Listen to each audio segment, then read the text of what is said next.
Well, good morning, folks. It is Thursday, the 16th of April, 2020.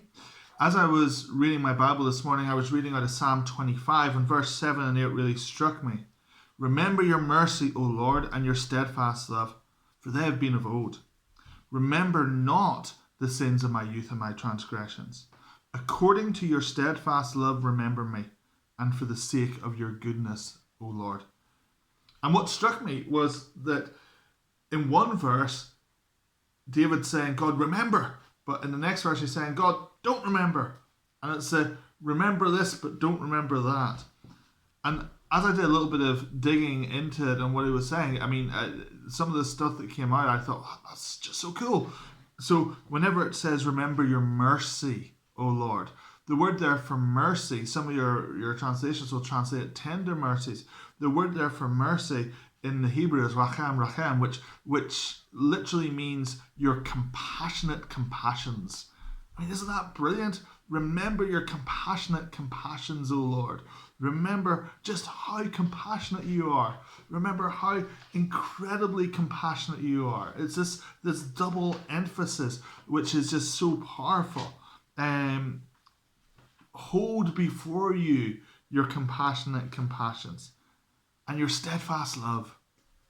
You know, his love's steadfast. It doesn't waver. It doesn't wane. It isn't shifting shadows. It isn't on sandy ground. It's not something that is dependent upon feelings, emotions. It's not something that can, God can go in a huff with us for or anything like that. It's steadfast. His love is steadfast.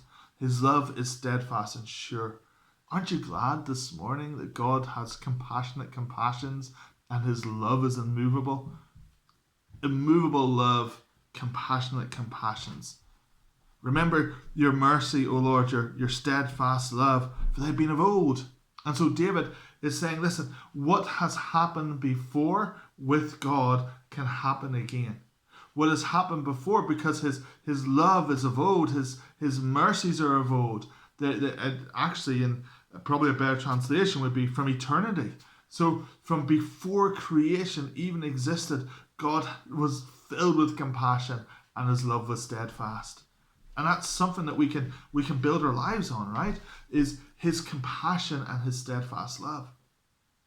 But whenever he's saying they're of old, he's also saying, in the way that I'm asking you to remember your steadfast love and compassions, which are of old, I need to remember what you have done in the past that has shown your steadfast love and compassions. Because if you did it then, you can do it again now. And this is why testimony is such a powerful thing, right? Because if God did it for someone else, he can do it for me. If God did it then, he can do it now.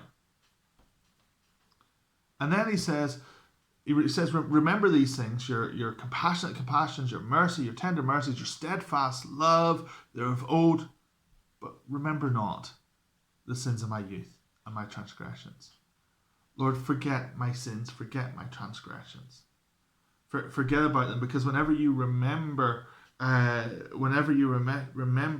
your compassion, you forget my guilt. The sins of the youth. Remember, God remembers his mercy. He forgets our sins, right? So the sins of my youth, that's the stuff I've done in the past. You know, whenever Paul talks about nothing can separate us from the love of God, he talks about the present or the future, or life nor death, nor what, and angels or demons, nor anything else in all of creation. But the one thing he doesn't mention is the past. Now, isn't it the past can separate us from the love of God?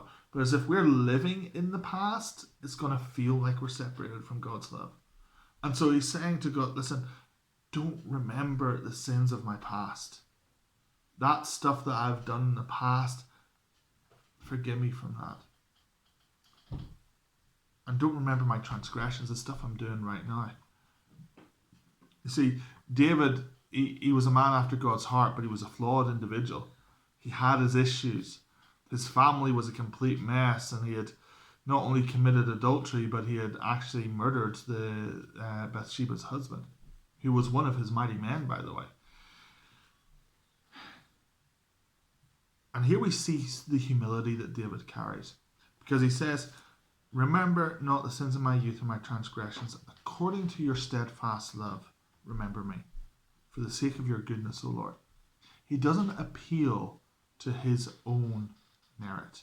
He doesn't appeal to his own devotion. He doesn't appeal to God. I've written the lion's share of the biggest book of the Bible. He doesn't appeal to the you say I'm a man after your heart. He doesn't appeal to God. You made all kinds of covenants with me. Remember that time you sent Samuel to anoint me as king? That was you, God. He doesn't appeal to any of that. He doesn't appeal to anything within himself. What he appeals to is God's steadfast love and God's goodness. And it's God's steadfast love and it's God's goodness is what caused him to send Jesus to die for us.